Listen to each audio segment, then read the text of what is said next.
the Asbury Park Press on December 13, 2023, and notice of this meeting was posted on the bulletin board of the municipal building. Take roll call. Councilwoman Donovan? Here. Councilwoman Kinney? Here. Mayor Buckapusco? Here. Councilman Rondinero? Here. Councilman Levis? Here. Okay, please stand for the Pledge of Allegiance.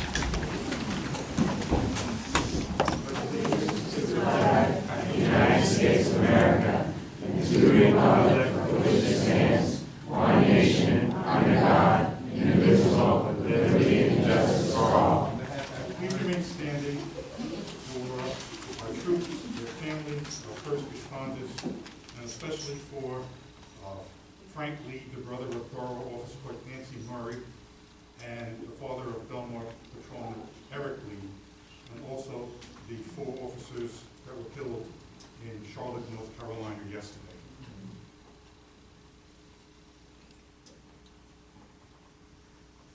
Thank you.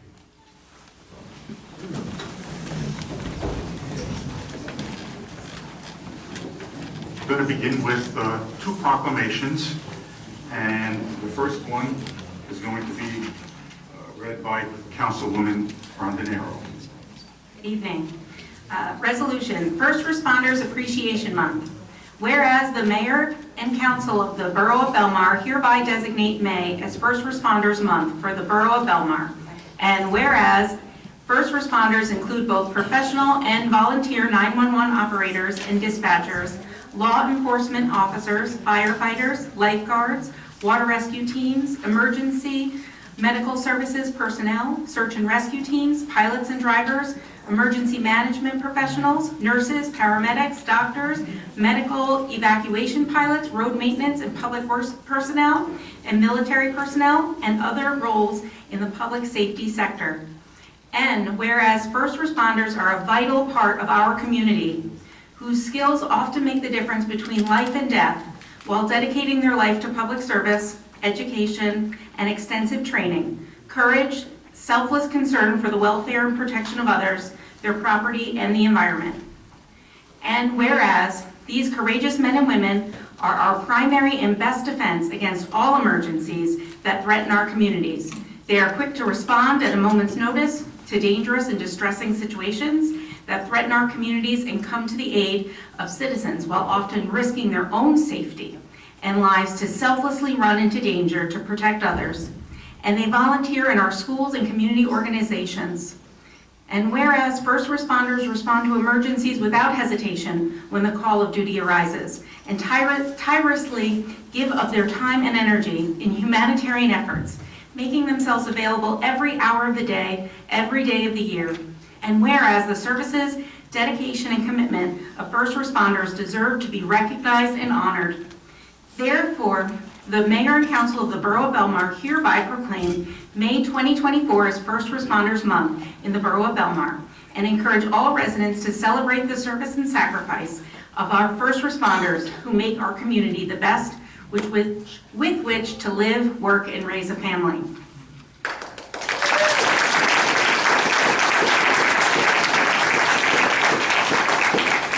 Thank you, and please come and join us tomorrow. We're having our first flag raising ceremony for our first responders.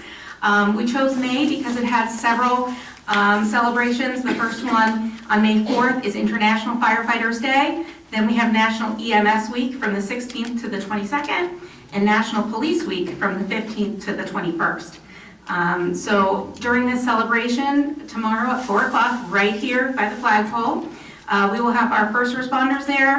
Our Belmar Police Chief Tina Scott will say a few words. The raising of the custom flag will represent those departments honored in May, and the borough logo, which represents all Belmar responders and volunteers, will be there as well on the flag. There will be Touch a Truck and some giveaways for the kiddos and snacks, so please tell everyone. Also, I wanted to say that July 22nd to the 28th will be Water Rescue Lifeguard Week, and I hope that we can plan something special for that week for a tribute for them at that time, as many lifeguards have yet to start in May. But I must say that as we're doing this and we're working out the kinks, Belmar Water Rescue works all year round. And even just yesterday, they were making rescues. So you bear with us while we're rolling this out for the first time. I think that we have some room for improvements, but I'm really proud of our first responders, and I can't wait to celebrate them. So you'll see some posts this month on things that our first responders do, ways to celebrate them, and I encourage you to thank your first responders. Thanks.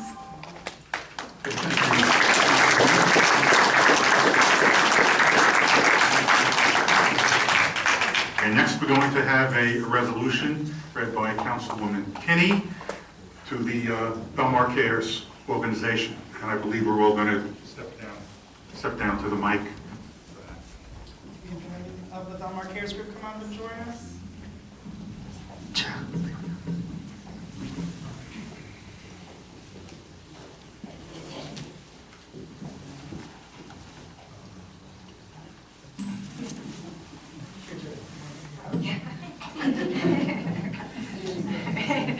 Okay, you guys all ready? All right. Okay, so May is a busy month. So here we go. We're designating the month of May 2024 as Belmar Goes Pink. Whereas Belmar Goes Pink aims to raise awareness about breast cancer and the significance of early detection among women and men. Over the years, initiatives like these have led to an increased mammography utilization and a decline in breast cancer mortality rates. However, there is still a need to undergo regular mammograms. And whereas mammography and screenings are critical methods for detecting breast abnormalities, potentially indicating cancer well before any visible symptoms manifest. It is recommended that all women are screened for breast cancer every other year starting at age 40 through 74.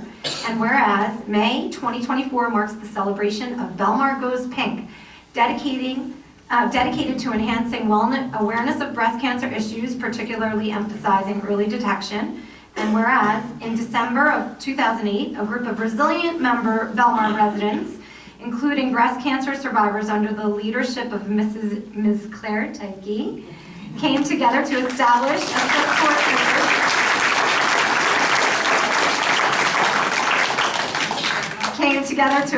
a support group for individuals undergoing cancer treatments, providing solace and camaraderie during challenging times. Belmar Cares collects donations throughout the year to support breast cancer research and awareness campaigns. And whereas Belmar Cares, a nonprofit organization dedicated to breast cancer research and awareness, initiated the Belmar Goes Pink campaign, which includes a pink line on Main Street, a benefit concert twice a year, and pink ribbons displayed throughout Piano Plaza. Now, therefore be it resolved, the Mayor and Council of the Borough of Belmar, County of Monmouth, State of New Jersey, do hereby proclaim May as Belmar Goes Pink Month. It is urged that all women and their families in the Borough of Belmar, County of Monmouth, and State of New Jersey acquaint themselves with the importance of mammography and breast cancer detection. I appreciate it.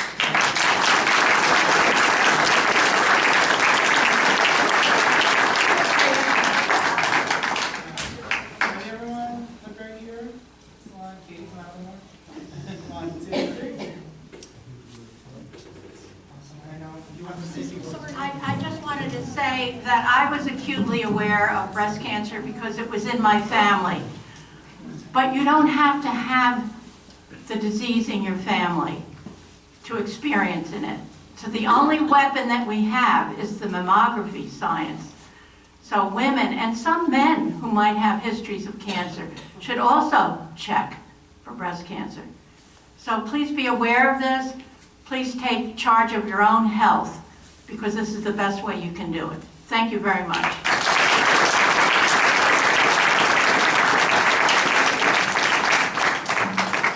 Monday evening at the Taylor Pavilion at 7 o'clock. The doors open at 6. We have the Atlantic Wind Ensemble. We'll be doing a free concert for the Belmar Cares Group. We encourage everyone to come. We're going to have some little goodies that everybody can take home with themselves. And twice a year, the Atlantic Wind Ensemble volunteers. There's 40 musicians. They volunteer in May and in October, because October is National Breast Cancer Month. We decided to do something different this year, and we thought, well, let's have May be Belmar Goes Pink, just to let people be aware of how the importance is of examinations and mammograms and doctor appointments to be on top of things when it comes to breast cancer. Myself, I've had breast cancer twice, and if I do not carry the gene, however, if it wasn't for those 2 particular mammograms, I wouldn't be standing here today. They're the only thing we have. Yeah.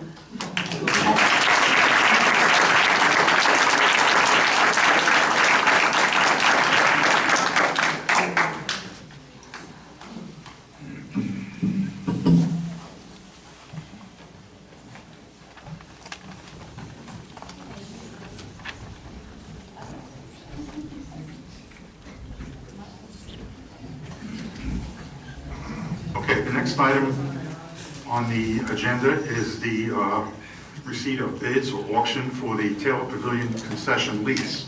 The auction will be conducted by April Claudio, our municipal clerk, with Counselor McGill providing the legal support, and we're going to give the dais to April, and we're going to just kind of step off and be part of the audience for this, okay?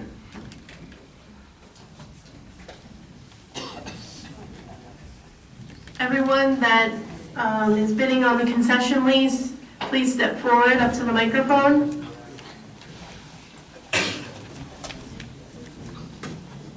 And did everybody sign in? Anybody not sign in? You guys can just come up to the microphone and form a line next to each other.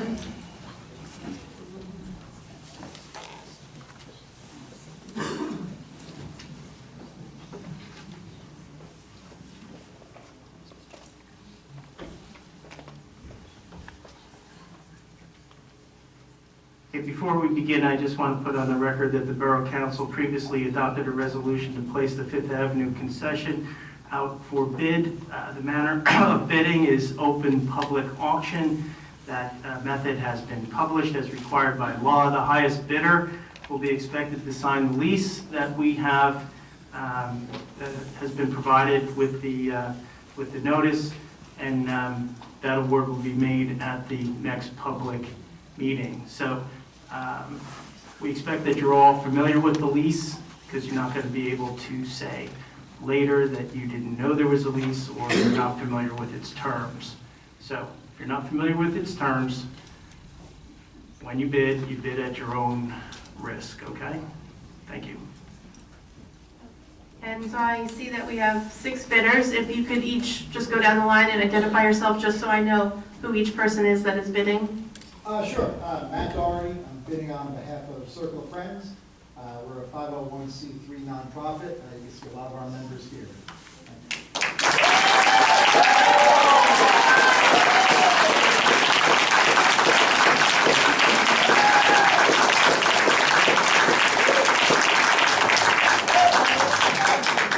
Mr. Doherty, would you please state your position with the Circle of Friends? President.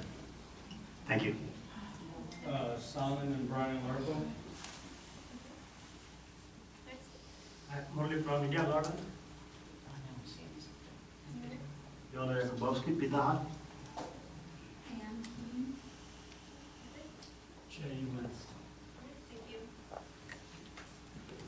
Okay, so the starting bid is $15,000 for the year. Anyone that would like to bid $15,000, please raise your hand. Okay, would anyone like to bid more than $15,000? Okay. Would someone like to make 16,000? Okay. There you go. Would anyone like to bid more than 16,000? 17? 18,000. Okay. 19,000? All right, so we have 25,000. 26,000. 26,000.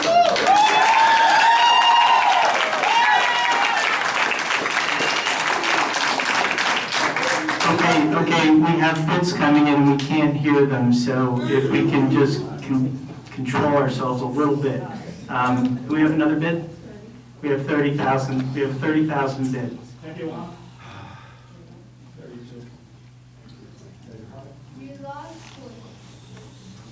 Okay, so we have 40,000. Does anyone want to bid more than 40,000? 41. sorry, that was 45. 45,000 is our bid.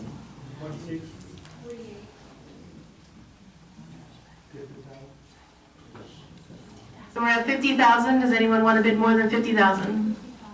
55? 56?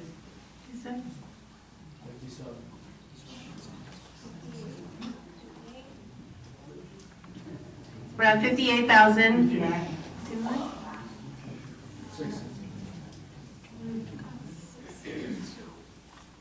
We're at 62,000. Does anyone want to bid more than 62,000?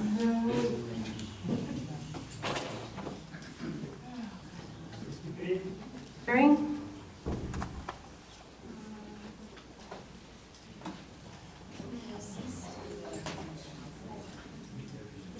$4,000. Okay. Does anyone want to bid more than 64,000? 65.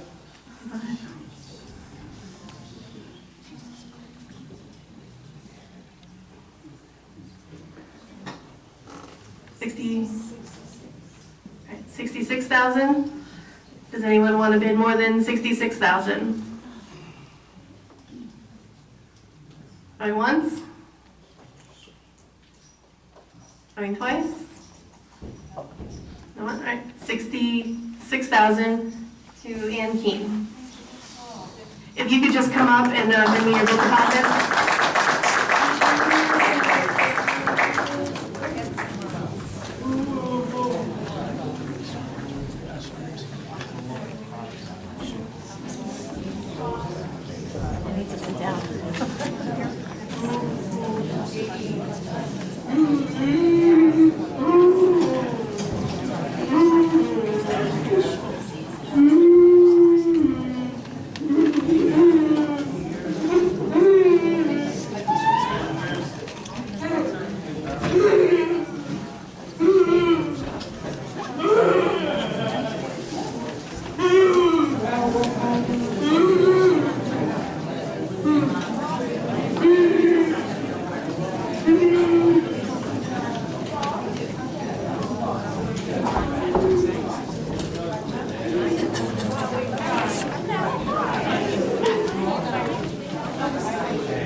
Okay, we're going to proceed with the rest of tonight's meeting. The next item on the agenda are petitions. Have we received any petitions? I have not received any petitions. Why don't we move on to the approval of the minutes? Can I have a motion to approve the minutes of the regular meeting and executive session of April 9, 2024? I'll make the motion. Second. Councilman Donovan? Abstain. Councilman McKinney? Yes. Mayor Lopez-Pesco? Yes. Councilman Montanaro? Yes. Councilman Levis? Abstain. The reports of council. Let's begin with Councilwoman Donovan. Hi, everyone. Now, do I think you could? The Environmental Commission has been very, very hard at work. We had very big news actually just yesterday, which at this point seems a lifetime ago, which is that we were invited by Congressman Chris Smith's office to submit for potential funding in the 2025 appropriations bill for Silver Lake. And so right now, I would like to say a very special thank you to everyone who worked really hard in the last 24 hours to get our letters of support and our budget and funding out. And then I have a list here. The Sons of Shillelagh, the Belmar Women's Club, St. Rose, thank you to Father Ed, the Belmar Elementary School, to Commissioner Tom Arnone, and to the Shade Tree Committee, and to, of course, the Environmental Commission. And in particular, I want to thank Diane Lower over there, who has been working around the clock to get this done and to put it through for us. Thank you. Now, we of course don't know if we will get this. It's always an uphill climb, but the fact that the work that we are being done has come this far in so short amount of time that we are being even recognized and invited to apply is notable and considerable. And everyone involved in remotely should be really, really proud. And of course, this grant fundings would be used to improve the water quality, to create a living shoreline, to do all sorts of things that the lake desperately needs. So that is great news. With that in mind, we are meeting tomorrow, actually with the Army Corps of Engineers, National Fish and Wildlife, and representatives from Smith's office to further discuss this project. So huge things are happening. Smaller things are happening too. Last weekend, there was a big cleanup at Silver Lake. We had a really great showing, and in fact, about 150 pounds of garbage were picked up at the shores of the lake. So thank you to everyone who showed up. It was really impressive. I got to tell you, I was there with my kids, the older ones. It was incredible. I don't think I moved from the same spot for 2 hours, and you just kept digging and pulling up more plastic. And I was kidding, not kidding, because I'm going to say it, that we'd like to not reprimand any of our businesses or people, but invite them to become community partners and encourage people not to just throw straws and bottle caps right on the shores of the lake, because it really does nestle into that soil and gets wrapped up in all the plants right there. I have been out to the lake twice myself, actually, with former Mayor Brian McGovern and members of DPW to oil the eggs. Ask me about that another time, you can get the big story. The last time I was out, we oiled, and what you do is you put corn oil on these eggs. You do that instead of smashing them, because if you smash the eggs, the geese will just lay more. So you put the corn oil on them, which stops them from actually hatching, and it is a approved animal-friendly process. My job was to hold this big black umbrella to guard against the eggs. There were 42 of them out there. The last time we were there, the geese were much more aggressive, and I would love to tell you that I was very brave the entire time. My secret truth is at one point I gave the umbrella to one member of DPW and hid behind him. They got a little aggressive, but the good news is we are out there doing this work. Things are happening right now directly to improve the health and look of Silver Lake, as well as long-term planning. So it's very, very exciting. And that's one thing. Other big news. The other big news is that the Department of Transportation is providing us with a free shuttle bus. Service will begin tomorrow. That will bridge between, no pun, Belmar and Avon. And this will go 7 days a week between 6 a.m. and 2 a.m. You can look for the signs that will say shuttle. There will be 5 stops in Belmar. Right now it only goes about to 10th Ave. We're hoping we can talk to them into extending that out. And then we'll go all the way to Garfield Avenue in Avon. So I encourage you all to use this to alleviate our parking problem here in town, and to also make sure all these businesses are getting our love and we're frequenting despite the bridge being up. Incidentally, in the announcement, there was also the news that this will continue until the bridge is repaired, but they are hoping the bridge will be repaired by Memorial Day weekend. We will see, or by Memorial Day, I should say. So we shall see. But if that doesn't happen, we still have this, so that is great. And if I can put in another plug here, as long as I'm talking about transportation, there was other news that came through from the county this time, which is that there will be a free transportation shuttle for people 18 and over for use up to 2 times per week for medical and wellness visits. This is incredibly useful, and in light of the announcement we made earlier this meeting about mammographies and breast cancer screenings, I want to couple that with the reminder that mammograms are preventative care. They are free for you. There should be no copay. It doesn't matter if you're Medicare, Medicaid, private insurance. They shouldn't pay a dime out of your own pocket for that.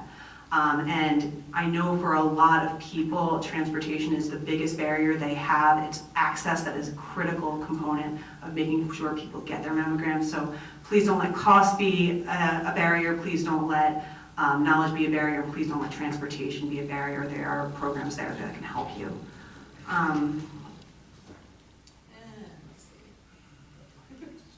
I'll be subject to the 5-minute rule. And last, just a general reminder that the Seafood Fest is coming up May 17th, 18th, and 19th. Please go out and support. It is programs that contribute to our tourism fund and all the wonderful ways we bring more business into Belmar. Thank you. Okay, thank you. Councilwoman Kinney. Thank you so much, Mayor. Okay, so a couple things happening in recreation. Summer camp is full. There are 83 kids. Junior Guards is at 145 kids. They will take up to 170 kids. So if you haven't signed your kids up for Junior Guards, please do so. They are looking for counselors. Junior Guards is looking for help with instructors and counselors. So 16 and above, 16 years old and above, they would like help with that. June 15th is the Old Timers baseball game. Monmouth Furnace is playing Flemington. It's 11 a.m. And if you haven't already seen, they have completed the field project. The new baseball field has been renovated, new mound, new catchers, batter's box, wider baselines, and the infield was leveled. So come out for the Old Timers game June 15th. Friday night concerts are set to start Friday, Memorial Day weekend. The first band is May 24th, Just 'Cause. But there is a list of bands that should be online if you want to see who's playing and when they're playing every Friday this summer. And summer tennis lessons are still, sign-ups are still available. And the Luck and Bill Band will be coming back on Mondays to Taylor Pavilion starting in the summer as well. That's recreation, and yeah, we're gonna talk about that too, yeah. Next ADA meeting is gonna be May 14th at 6:30, And Shade Tree, I missed a lot of events this weekend. I was away taking my daughter to see colleges, and I missed all these fun things, but one of the things that I was available for was on Monday, May 22nd, which was Earth Day, 2 Mondays ago. I want to thank Down to Earth Landscaping. They came out and donated their crew and their amazing landscaping, plantings, and everything to help the cleanup with the help and the direction with the Shade Tree Commission to help beautify Piano Plaza. If you have not walked through Piano Plaza, please do. They did a wonderful job. Trees, shrubbery, right? I know Maria was there. Their crew, Rusty, was great. He helped with the help of the Shade Tree Commission to really beautify Piano Plaza. So really, really exciting things happen over there. So thank you to Down to Earth Landscaping for your wonderful donation on Earth Day. And then this past Friday, the Shade Tree Commission, in combination with Belmar Elementary and St. Rose Elementary, 4th graders planted trees for Arbor Day. So the St. Rose kids planted a tree at the library, at Belmar Library. They planted trees, seedlings at the library, and Belmar Elementary kids planted the trees at the school. And so that was really great. It's always a great event, and I was bummed that I was missing that. But thank you, Maria, for showing up and participating in that. Couple quick things around the schools. Belmar Elementary last week celebrated Neurodiversity Day for Autism Awareness Month. Students and staff wore different colors and watched educational films. And they also had their resident service dog, Lions, on an outdoor assembly, so the kids got to hang out with him. And Belmar Elementary School had their first, their fishing club had their first fishing trip last week. So they're getting going with their fishing club. And then St. Rose High School and the Grammar School want to remind everybody that this May 2nd, this week, is Discovery Day for 8th graders and any transfer kids that would like to explore St. Rose High School. You can experience a day in the life of a high school student at St. Rose High School.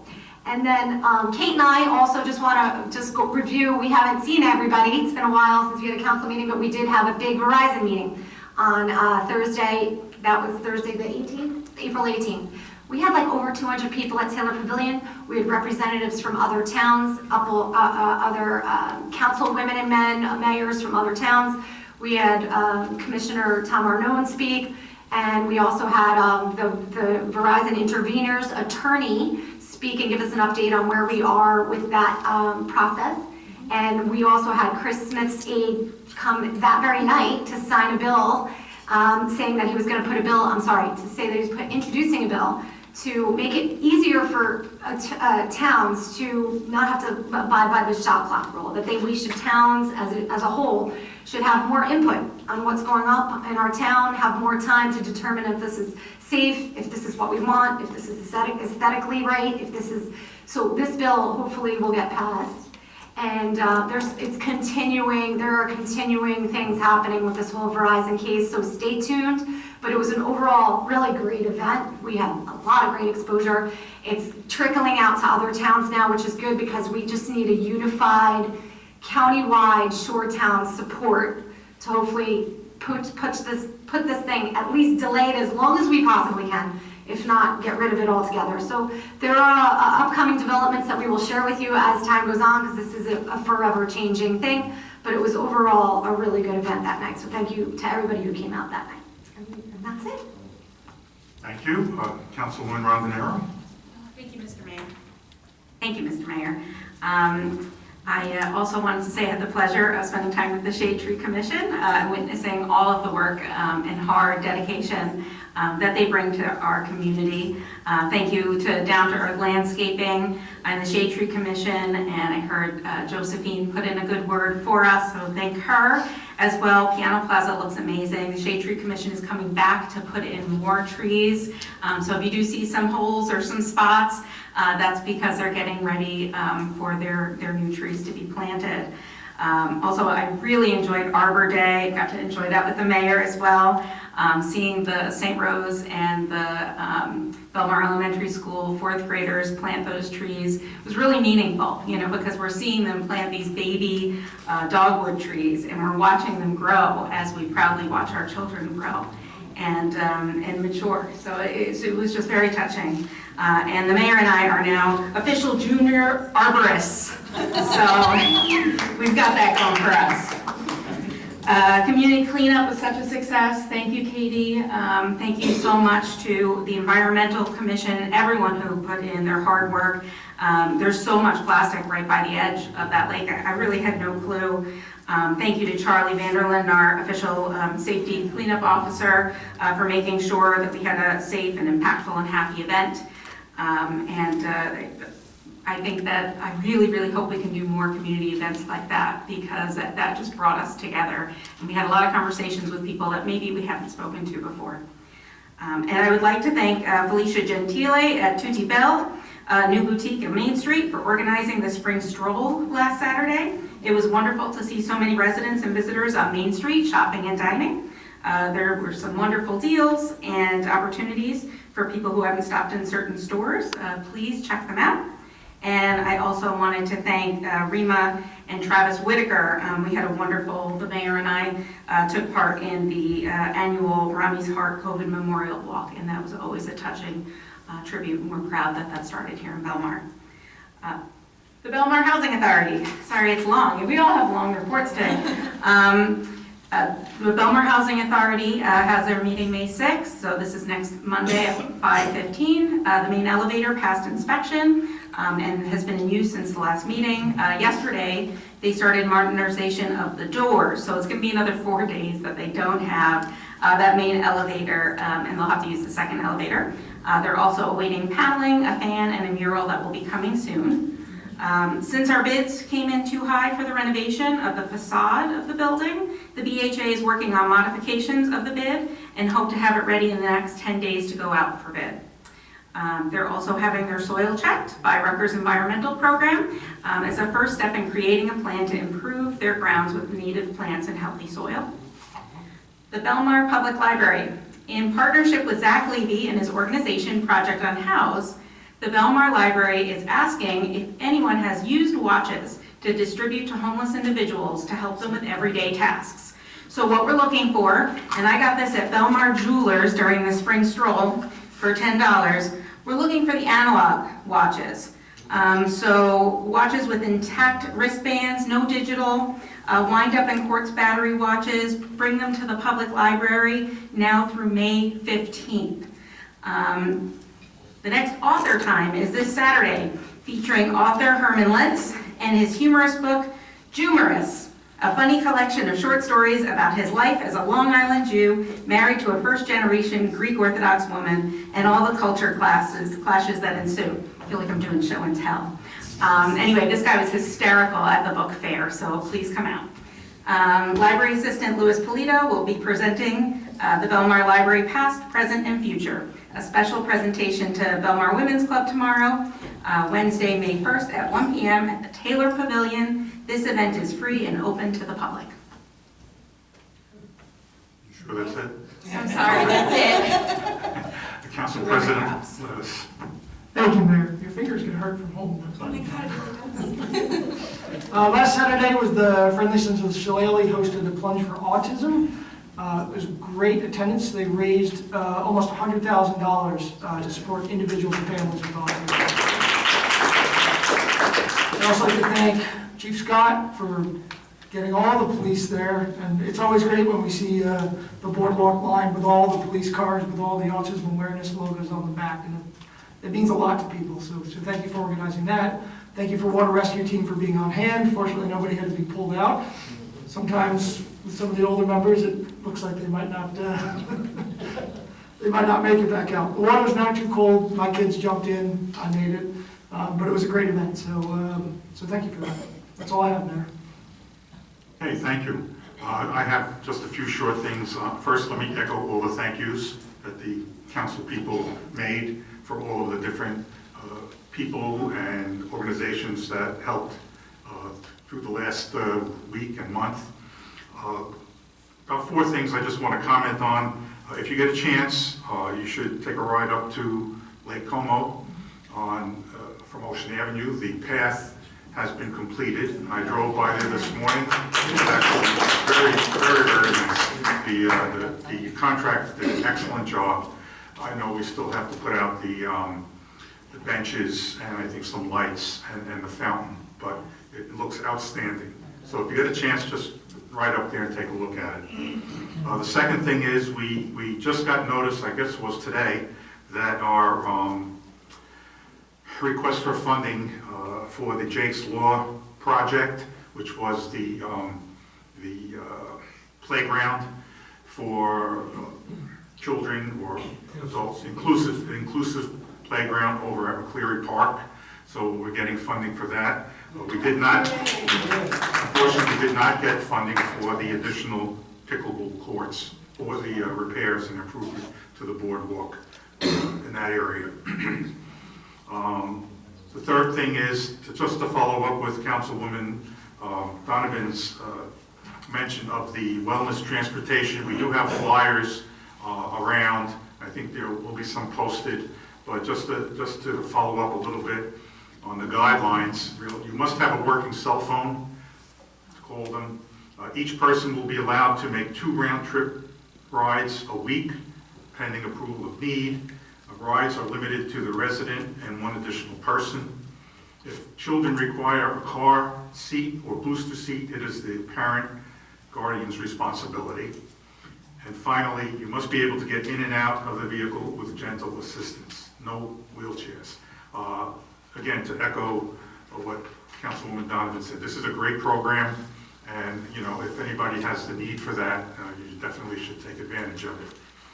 And finally, I had attended an event by the Belmar Historical Society on Sunday. It was an author who wrote a book about all the things that were invented and created in New Jersey. It was very interesting, and it's amazing how many things came from New Jersey. We Murray Hill, the Bell Labs in Murray Hill did the transistor, M&Ms from M&M Mars in Hackettstown. Lots of things having to do with technology. Of course, Thomas Edison takes credit for a lot of things. But if you're interested in that kind of stuff, it was a nice event, and I'm sure the library has the book to go over that. But it was a good program, and I think everyone that was there enjoyed it. So that's all I have, and I guess we're going to move on to the consent agenda for resolutions. First is public session on the resolutions.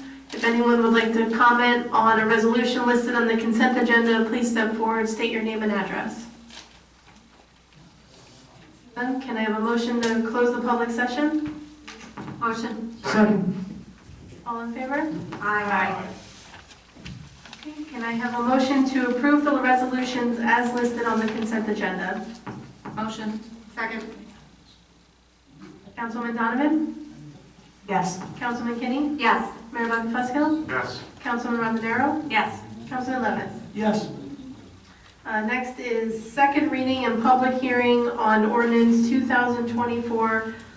This is an ordinance amending Chapter 26, Housing and Property Maintenance, enacting de-icing material storage requirements for the purposes of compliance with MS4 Tier A municipal stormwater permit requirements. This is open for public comment. If anyone would like to speak on this ordinance, please step forward, state your name and address. Can I have a motion to close the public hearing? Motion. Second. All in favor? Aye. And can I have a motion to adopt ordinance 2024-4? Make the motion. Second. Councilman Donovan? Yes. Councilman Kinney? Yes. Mayor Buckfuskill? Yes. Councilman Rondinero? Yes. Councilman Levis? Yes. Next is second reading and public hearing on ordinance 2024-5. This is an ordinance amending and supplementing Chapter 31 Shade Tree Commission, enacting tree removal provisions for purposes of compliance with the MS4 Tier A municipal stormwater permit requirements. If anyone would like to speak on this ordinance, please step forward, state your name and address. Okay, can I have a motion to close the public hearing? Motion. Second. All in favor? Aye. And a motion to adopt ordinance 2024-5. Motion. Second. Councilman Donovan? Yes. Councilman McKinney? Yes. Mayor Buckafusco? Yes. Councilman Rondenaro? Yes. Councilman Levitt? Yes. Next, we have ordinance 2024-6. This is an ordinance amending and supplementing Chapter 19 of the Revised General Ordinances, creating a handicap parking space. Do we have a motion to offer this ordinance for first reading and introduction? Motion. Second. Councilman Donovan? Yes. Councilman McKinney? Yes. Mayor Buckafusco? Yes. Councilman Rondenaro? Yes. Councilman Levitt? Yes. Next is ordinance 2024-7. This is a bond ordinance providing for various capital improvements and acquisitions for the borough, appropriating $1,354,000, therefore, and authorizing the issuance of $1,286,300 in bonds and notes to finance a portion of the cost. Do we have a motion to offer this ordinance for first reading and introduction?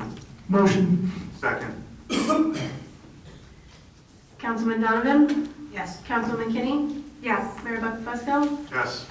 Councilman Rondenaro? Yes. Councilman Levitt? Yes. And last one is ordinance 2024-8, a bond ordinance providing for various water sewer utility improvements, appropriating $1,600,000, therefore, and authorizing the issuance of $1,520,000 in bonds and notes to finance a portion of the cost.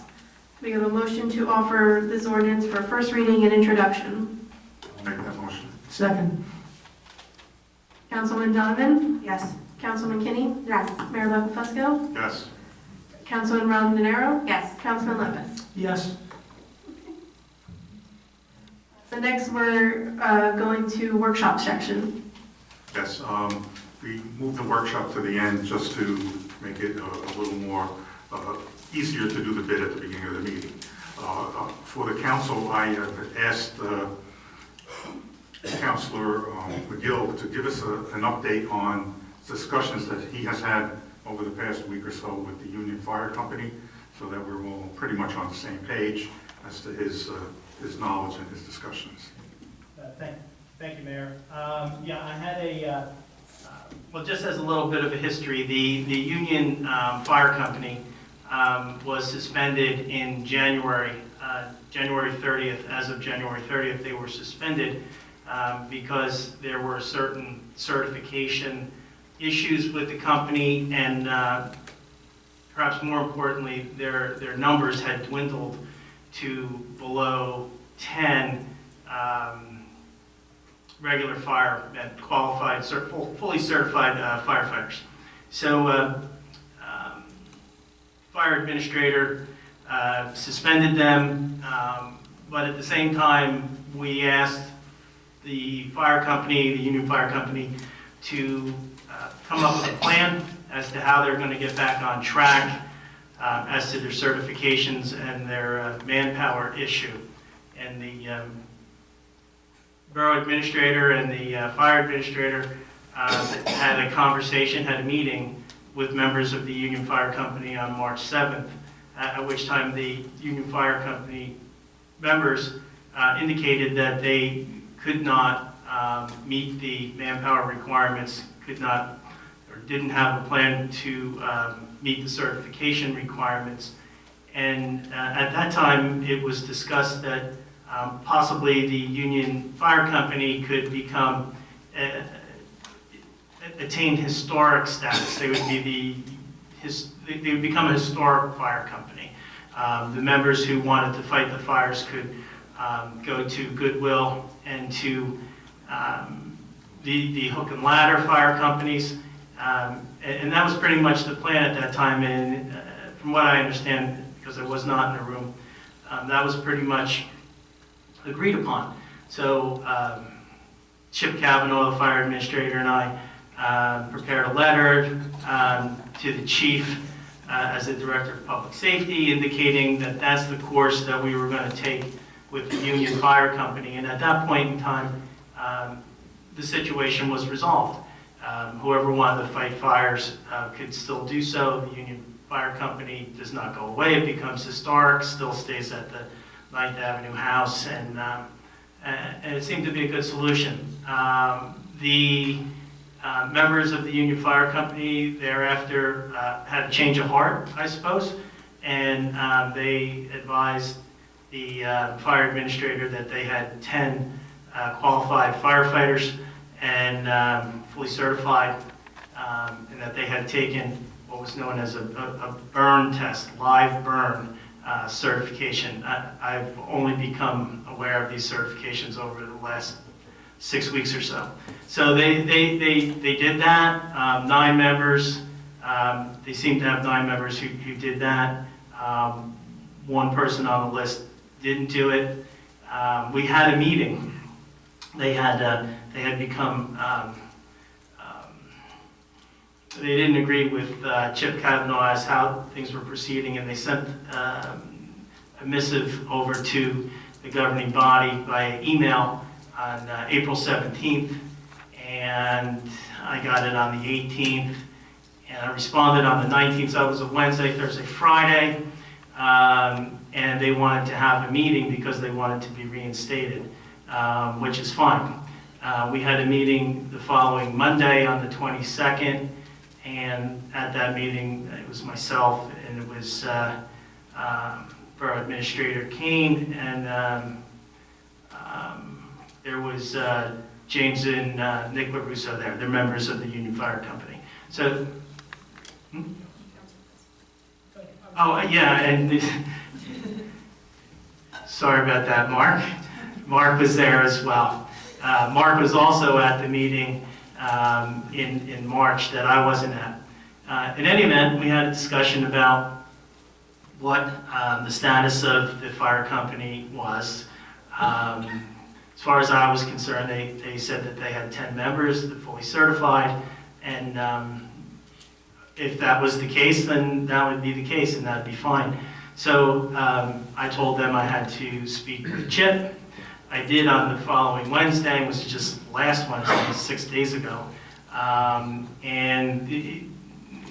there was an issue with one of the firefighter certification as to the live burn, which is a very significant certification. And there was questions as to some of the other certifications for the other members. So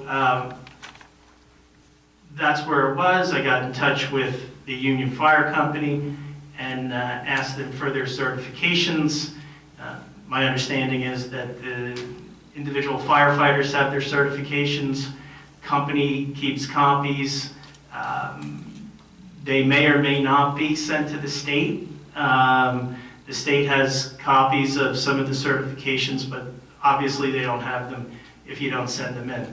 So that's where we were. On Thursday, had some communications with the Union Fire Company via email. I asked to have a conversation with them because, you know, emails, you don't tend to resolve anything. At that point in time, they told me that the borough has certifications, and that was fine with me. I told them I would check with April following day on Friday. Last Friday, I talked to April.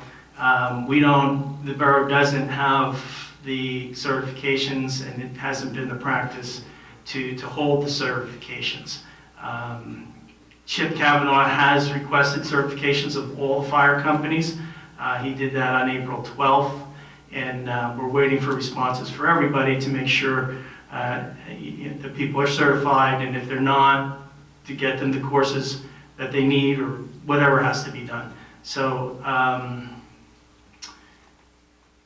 on Thursday, I told them I would do that. I did that on Friday, and they asked me on Friday, can they be reinstated? And obviously, I'm not the person that makes those decisions. They were suspended, and quite frankly, the requirement is to get your certifications in. They had only looked for them for a couple of days, so the answer was no. And so Union Fire Company didn't like that,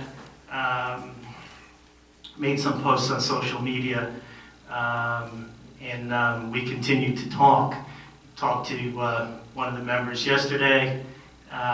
Seems that they decided, I don't know what they decided, but they indicated that they were going to take a look for their certifications and then take it from there. So that's really where we're at. They're looking for the certifications. That's good, and that is where we are at. They were going to come here tonight. They didn't. We had conversations yesterday. I'm not fully certain as to why they decided not to be here, but that's fine. I think we did come to an understanding yesterday, so maybe that's it. But this was already on the agenda. It had already taken on a life of its own, so I thought it would be good just to bring everybody up to date as to what's going on there. So that's it. Yeah, is there anybody else, Kevin? To Chief, Mark, yeah. I've left out the most significant people, can I butter everybody up and say. So, that's it. I do have a quick question. So is it possible for Union to get reinstated if they do provide all the documentation that they need to provide? Yeah, I wouldn't. I wouldn't see why they wouldn't. If they're certified and they meet the requirements. And by the way, I told them that from the beginning, and I told them that I don't necessarily have the authority to be telling them anything. I'm the borough attorney, but that was my understanding from the beginning. Good, get your certifications for your 10 guys, and that's. See, I don't want to say that's it, we'll reinstate you. I don't have the authority to say that, but yeah, that's the way. That would be my recommendation. That's what I've been telling them, that would be my recommendation. They understand that. Yeah, we're not interested in having them be done, but they need to have the correct number of members and the correct number of certified members, and we have to look at the recommendations coming from our fire administrator as well. So, in that first meeting back in March, when I met with them, I mean, they basically indicated that they weren't going to be able to meet this. So when they did come and say that, hey, now we're meeting, it was a little bit of a surprise. So we do need to do our diligence to make sure that they are there. So, and I mentioned this to them, I don't want to be in the same place if we recertify them a year from now. We don't want to be looking at the same problems. And it's difficult. It's not their fault they can't get membership. It's just hard. These firefighters, they have to basically act as, professional, full-time paid firefighters, but volunteers. So it's really difficult for them to balance their work life, their families, with the job that's getting harder and harder in terms of these certifications. But we don't make those rules, the state does, and we have to have certified fire department, from a liability standpoint and for our citizens. So I hope they can get their numbers up and they can get all the certifications, and then we'll look at our fire administrator's recommendations on what to do. Any other questions from the council? No? Thank you, George.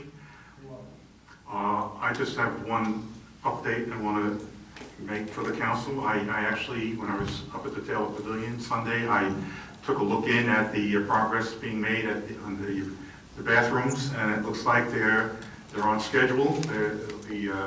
Many of the walls are up, in rough shape, need to be painted and spackled and all that stuff, but it appears to be that they're moving right along. I've seen the dumpster up there a few times. So as far as we know at this point, everything is green light, and hopefully we'll see bathrooms by Memorial Day. Any other issues of the workshop? Going once, twice? Okay, I guess we'll move on to the public session. If anyone would like to speak, please remember to state your name and address first.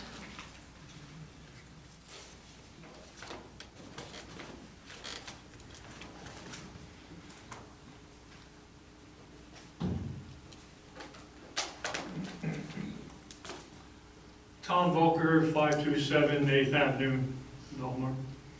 I want to thank you first for all your hard work for us citizens. Besides that, I received a communication that indicated, because I'm on the part of the team that does badge checking, that sort of thing. Extremely, extremely tiring job, but I do it. It's okay, don't clap. So, my question is, what the notice said was we weren't going to have a Third Avenue restroom. And I found that very surprising, so I don't know how we arrived at that. You know, what were the conditions? Anybody enlighten me? The plan was always that the Fifth Avenue bathroom would take the place of the Third Avenue bathroom and the Sixth Avenue bathroom. Mm-hmm. So that's the reason why we were short last year, if you recall, one bathroom. With putting the permanent bathroom at Fifth, we're not going to put one at Third. We don't have one to put at Third or Sixth. And correct me if I'm wrong, the whole reason that we did all this was the EPA came in and told us our bathrooms were not satisfactory for different reasons that they go by. Is that part correct? The primary reason was not so much that the bathrooms weren't satisfactory, is that they're temporary structures, okay, and that they're being placed on something that we consider the permanent structure, but they consider a temporary structure. And that permanent structure was concrete? Was the slab of concrete. And according to their regulations and rules, that did not meet their definition of a permanent structure. Mm-hmm. So we would, and plus we didn't have, we would have to put in for a CAFRA permit and go through all the different stages to get approval, especially for that Third Avenue one, because there was never a bathroom there in the past. Mm-hmm. Whereas with some of the other bathrooms down further towards the end of Belmar, there had been structures there that we would be likely able to grandfather in because of the fact that they were destroyed either in a hurricane or Hurricane Sandy or one of those things. So the Third Avenue one was really the one that we had the weakest case for saying that we wanted to keep that one. If you had no money, would you be putting in a Third Avenue? It's not really a matter of money. It's a matter of the DEP permitting us down, ultimately to say, yes, you can put a bathroom there. And it's basically their position that, no, we can't put a bathroom there. And they are, and we had represented, which I think is for the benefit of the residents and the beachgoers, that, we have a permanent bathroom. And the Fifth Avenue bathroom is only 2 blocks from the Third Avenue bathroom, so it didn't seem like much of a reason to keep Third Avenue bathroom. I could see you thinking that way if you weren't a senior. Here we have raised the price to get a beach manager, and those people that frequent those beaches are kind of like, well, just pick up your blanket and go around Fifth Avenue and, tough luck.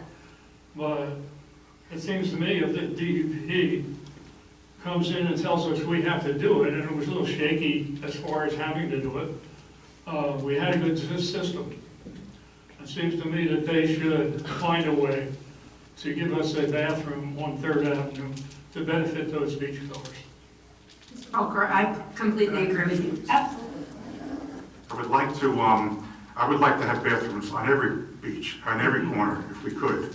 But, I think we need to look at the other side of the coin. We probably have more bathrooms along our beachfront than any of our towns north and south of us. Okay? So, and I do understand that people need to, will feel the difference. But on the other hand, we have to talk about what's reasonable. Mm-hmm. And what's reasonable in my mind is if you're going to the beach on Third, it's just as easy to go to the beach on Fourth, which only makes it a block away. So, and on the other side of Third, there's really not much of a beach where people really go for swimming. So, I think it was an acceptable compromise to forego the Third Avenue bathroom. Yeah, again, it's the type of thing where it would be nice to have bathrooms on every block, but you know, for the most part, many people still have to walk 2 blocks to get to the bathroom, you know, on the different beaches uptown. So yes, it would be nice, but it was, you know, it was the beach which is probably less frequented of all the beaches along the ocean front here in Belmar. And again, you know, the DEP has their regulations, and we in good faith have to do what we need to comply with those regulations. And one of the things we represented to them was that we would start putting permanent bathrooms along the beach. So that's how we got to where we are today. Thanks for explaining. I'm sorry. No, that's okay. I was just saying, Mr. Volker, I agree with you, and we'll continue to advocate for bathrooms on Third Avenue. Thank you. Anyone else? Thank you. I want to thank council members for your support for Belmar Cares, but also I wondered, do we have any time frame as to when the bridge would be accessible? We do not. You mean well, the time frame is, the target date is Memorial Day. Okay. Okay, I was encouraged to see that the crane was here today to adjust the angle of the bridge, Right. which means that they're moving forward in putting in the hydraulic system that they're going to use to open and close the bridge in the future. So that was a good sign, and the weather cooperated. I'm hopeful that, you know, in a week or so, or at some point, they'll come back to us and say, hey guys, we're getting closer and closer. So keep our fingers crossed. I think we're in a good spot for Memorial Day, but don't bet on it. Okay, thank you.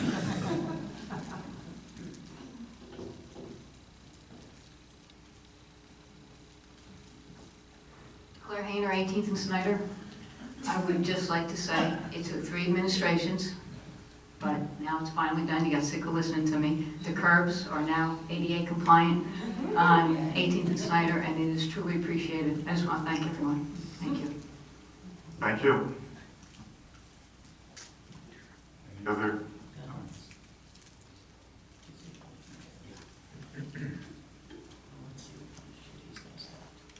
Yeah, Dan Lang, 14th Avenue.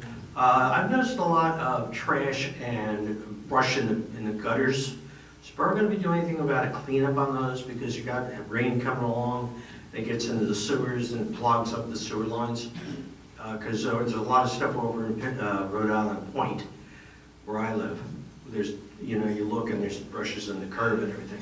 Aren't they supposed to throw them out in somehow, but aren't getting rid of them? There's You're talking about brush? Yeah. So I think what's happening, I've seen it in my neighborhood too. You know, the first of every month is when DPW picks up branches and brush and whatever, and I think many people are anticipating that. So what they're doing is they're putting out the brush ahead of time. Of course, my brush is still in the yard, which I'm not going to get out tomorrow. So I mean, I'm going to have to either cut it up and get rid of it some other way. But I think that's what's happening. I believe tomorrow or the next day, DPW will be going around picking up all that brush. That's on the thing. also, being the fact that you're building construction on Piano Plaza, the piano over to the right, what's going on with that restaurant there? Are they going to have their outdoor seating so far out into Piano Plaza that nobody can really sit and enjoy the music? I believe you're talking about Brandl's. Brandl's, yes. Yeah, I believe the outdoor seating is going to be limited to what they have now. It seemed like they kept moving further and further out each year. I think we've managed to correct that. Okay. And one more thing, I'd like to see them put a stop sign on the corner of K and 14th, because we have a stop sign up here, we have a strip across the street says stop, and they just keep coming right on through because there's 2 arrows to the left. We can't put another stop sign Well, you got to do something because we have 6 kids within the first 500 feet of that block that are young kids. there. Can't put a stop sign followed by a stop sign. Well, you did that by the apartments over by the borough, by the lumberyard. You got stop signs here within the next block and other steps. That's because there's a through street coming. Okay, well then can you maybe move into it, but we're not gonna put a stop sign. If you can't put it here, then maybe move it over here, where it's right in front of people, because they run that stop sign all the time. We're not gonna put two there. I didn't say that, I'm just saying, maybe move it instead of here on the corner, straight in front of you where you can see it. It has to be on the corner. You can't put anything straight in front of it. Because you walk in, you come up in the street, you have two arrows to the left, or to the right, because it's a one-way street. They see the arrows and they just fly through the intersection. There's a stop sign right there. They don't see it. I'll look into it. Okay, thank you, appreciate it. All right, thank you. All right, thank you. Any other comments? One more. I didn't tell you about the rule, that you only get up once. George, we have to amend the ordinance. Only one shot. Suzanne said about with the brush and everything and DPW. While I was outside today, Lake Como was coming around, putting things on the door. And I said, oh, that person getting a ticket because they didn't get the garbage in time? They said, no, it's because they put the brush out too soon. They switched to, instead of every Tuesday, it's every other Tuesday now. So they're going around giving a warning, like, get it out of the street now or you're getting a ticket. So, food for thought. Thank you. Any other comments?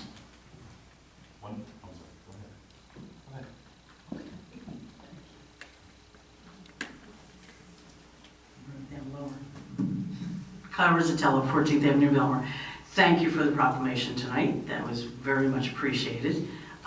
We also have, not do we only, I should have mentioned it before, not only do we have women in our group that are breast cancer survivors, but we also have a couple of volunteers that are in our group, which is very helpful. We have one that happens to be an oncology nurse, which is phenomenal, so she'll bring some good information to our group. So, but thank you for that. Tomorrow is the 1st, am I correct? Yes. Okay, as of tomorrow, I already have pink.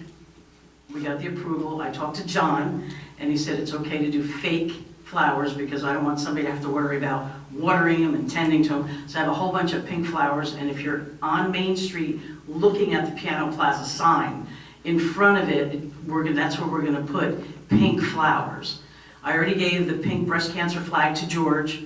He's going to put that up tomorrow for me. And we have some other pink things that are coming on the posts, those big poles that are there. So we're going to put, not going to block them, but we're going to put different things up there.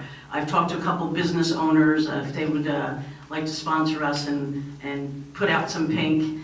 And I'd say by the 1st or 2nd, I'd say the 2nd the latest, if you go by Robin's Nest, that whole place is going to be very bright pink.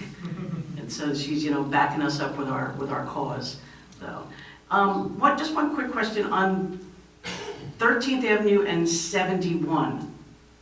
If you're on 13th Avenue facing west, traffic is going north and south. There's a house on the left that has bushes that come right to the corner. I've almost gotten hit a couple times because you have to move almost to the shoulder of 71 to see if traffic is coming from the south going north. Is there any way that resident can be in? You have to check the site triangle and see if there's I don't know if there's Even if they trim the bushes back just a little, so you can see, and then because you're in the walkway, you're also in the walkway, so now you have people that want to cross over walking, but yet you have to move up because you can't see the traffic coming down that road. That was just the safety thing. I'm very cautious to making sure I don't hit anybody. All right, we can take a look at that. Absolutely. Thank you. Hi, Greg Michelena, 14th and Ocean. Just a quick question. The winning bid for that space, what does that woman do? What's the shop gonna be? What's the? She said it would just be like grilled cheese, hot dogs, French fries, Okay, great. that kind of thing. Thank you very much. Anything else? Anyone else? Okay. Can I have a motion to close the public session and adjourn the meeting? Motion. Second, all in favor? Aye.